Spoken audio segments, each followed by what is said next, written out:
kaabog-abog, mga kababayan, binatukan si General. Hindi naman sobrang lakas, basta ganun. Yung ganun, si General. Hindi ko pwedeng ikwento sa inyo yung detalyado kasi yun ang ni-request sa atin.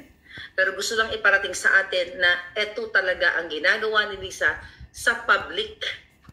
Okay? When I say public, kahit na may mga meeting, andyan, syempre, hindi lang nila ika-capture yan sa camera. So, binatukan niya, ang exact word ni General, nobody hits my head like that. Okay? Tapos si Lisa, arte-arte lang na ganyan. Okay? Gaganon-ganon lang siya. Pero itong General na to palangga, dahil ayaw magpasakop kay Lisa at sa gobyerno, ito na, ang term niya is carrot and stick government, carrot and stick policy. Ayaw niya magpasakop, wala siya sa government ngayon, but kilala niyo siya actually. Kilala siya ng karamihang Pilipino dahil siya ay nag-serve sa mga nakaraang administrasyon. Pababayaan na lang ba natin, mga kababayan? Mga general na naka-witness, mga PSG na naka-witness kung paano babuyin, saktan ni Lisa Smugs, mismo ang kanyang asawa na si Bongit, si Marcos Jr., batukan sa loob ng eroplano, sigawan ang mga staff, babuyin kayong lahat, at hindi kayo umaalma, what, sa ngalan ng salapi. I know na may oras ang lahat ng ito kung kailan kayo magsasalita.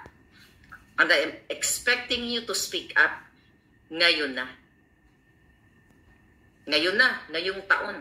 Dahil natataranta na sila, natataranta na si Lisa para ipanalo ang mga loan bettors. Speaking of loan bettor, before, mga palangga, nakaupo si Kuting, nanalo na si Kuting. Another puting ahas na nagsabi sa atin during that meeting, nag-meeting si Robles, si Lisa, at ang iba pang mga tarpulano doon.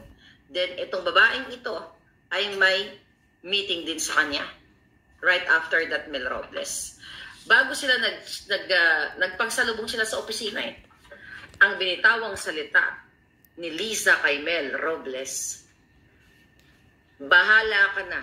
The word is kubra. Bahala ka na sa kukubrahin. What is kukubrahin? Kukubrahin ang mga loan bettors. Kaya nga I challenge lahat kung may puso pa ang mga buwakang Genimes sa Kongreso, Senado at lahat ng mga personalidad na may kinalaman dito sa sinasabi ko na may kakayahan to investigate o parusahan yung mga inayo. Well, the first thing is to investigate kung sino yung mga jutang Genimes na loan bettor. Nakita niyo mga kababayan? Ngayon, anong gagawin natin dito? Dahil ngayon, mga kaibigan, ay natataranta na silang lahat at hindi na makatulog ang gobyernong ito. Kala mga palangga, naan ko lang to. Okay?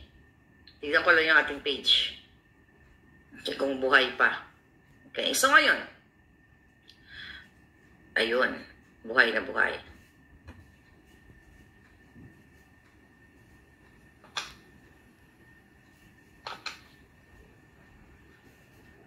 Okay.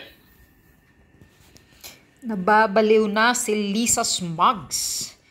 Takot na alright. Takot. So ngayon, mga kababayan, ito ngayon ang tinatrabaho nila. Lahat tayo patutumbahin social media at literal na patutumbahin kapag nagkaroon sila ng chance. Kaya dapat ay hindi tayo papayag. Kaya nga, ngayong mga panahon na ito, mas lalong kritikal ang ating laban kasi ngayon 2024 lalabas ang mga dapat lalabas na makikita ng bayan at magsasalita ang mga taong sukang-suka na sa ginagawa.